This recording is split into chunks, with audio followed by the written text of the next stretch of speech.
Hey there, I'm going to try to keep this quick. So I wanted to give you a sample of an essay number 1 that was written last year by a student who really did a great job.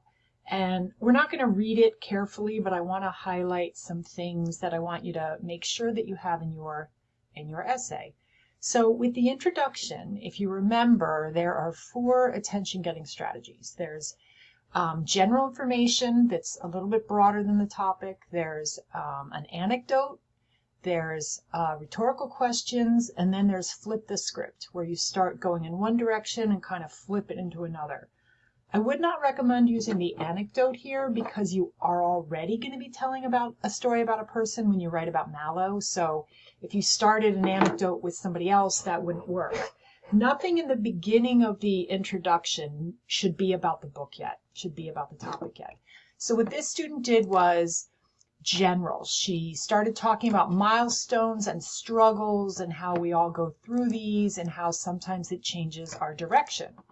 Then she's got M.K. Asante tells of a more impactful side of his change in his memoir, Buck. So now we're getting into the thesis. So the fact that there are pivotal moments that impacted a change on the boy he was and helped him become the man today.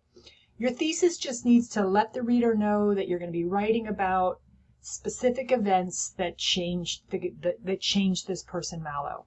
And then each of your topic sentences, I actually want to go through and highlight these. Each of your topic sentences needs to bring up a specific change.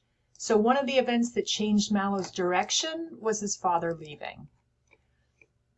Another event that altered Mallow's path was his mother's overdose. So see how these are very simple. You want your thesis statement and your topic sentences to be really the most direct sentences of all in your essay. So they're not terribly creative, but they get straight to the point.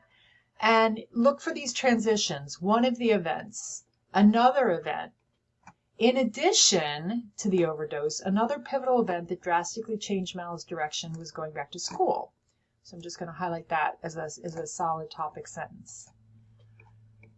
The last event was his friend getting stabbed in his car. So we've got, the writer chose to write about 4 things. His dad leaving, his mom's overdose, his going back to school, and then when his friend gets stabbed in his car. And then there's a conclusion. And if you remember, like the introduction does 2 things, so too the conclusion does 2 things. It sums up the main ideas of the essay, and then it leaves the reader with a final thought that goes beyond the essay. So let's see how well she does this. So in conclusion, Mallow went through several pivotal events that changed his direction in life. These events altered Mallow and the people around him. We all go through, so that's really summing up what was in the essay. And then here is the final thought that goes beyond what was being written in the essay. It relates to it, but it's like the greater message of it all. We all go through moments in life that can impact our future selves. It's all a matter of how we choose to let these changes impact us. Will we sit back and allow change to happen, or will we allow change to change us? I really like that last question. So that's the general structure of it. Now I want to call your attention to how the body paragraphs are put together in terms of citing the source. So this is super duper important. Every paragraph in the essay where you talk about the book, you have to cite the source newly. So you have to cite it over and over. So here she's got a couple sentences opening up the paragraph, but then when she gets into the specifics of his father leaving, she cites, according to M.K. Asante 2013. Down here, Asante writes 2013. So it's always got to be either the author's name or the name of the book, or in later cases, article, immediately followed by the year in parentheses. The first time you talk about a writer, you want to include their full name, which in this case is M.K. Asante. And then she just says Asante writes. And then Asante states 2013. And then Asante writes again, 2013. So you kind of want to mix this up so you're not always saying according to, but you're taking out this comma here, but you're going through and making sure you're citing the source, but not always having it in the same structure. So she's got according to MK Asante, Asante writes, Asante states, and that looks great. The other thing I want to call your attention to is when there is a quote, first of all, make sure the quote's jazzy. We don't want to just quote anything for the sake of quoting it. Most of the time when you write in college, you're going to be paraphrasing. You want to quote things that really pack a punch. So this is a great quote. This is when Mallow's dad's walking out, and Mallow says to him, "I'll respect you even less if you walk out that door." That's like, bam. So you would definitely want to quote that. If you paraphrased it, if you said, like, when Mallow's dad left, he said he would lose respect for him, it's going to lose that punch. And then immediately after, you want parentheses. Actually, there needs to be a space here. P period space, page number parentheses, period.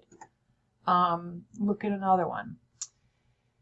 She tells me about how important school is, how she had to fight for it, said Mallow. And then page P period 194.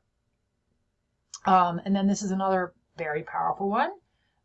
This is when he goes to Fells and he says, "F their tests, life is my test," said Mallow.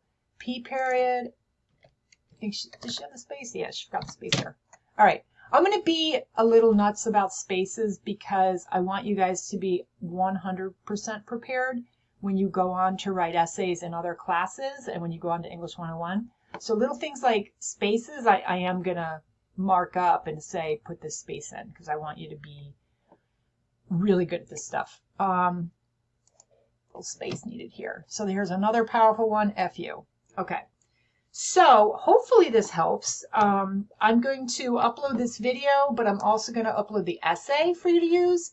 I'm going to put it as a document that you need to open. If I try to copy and paste it into a page on Canvas, it's going to lose all that formatting.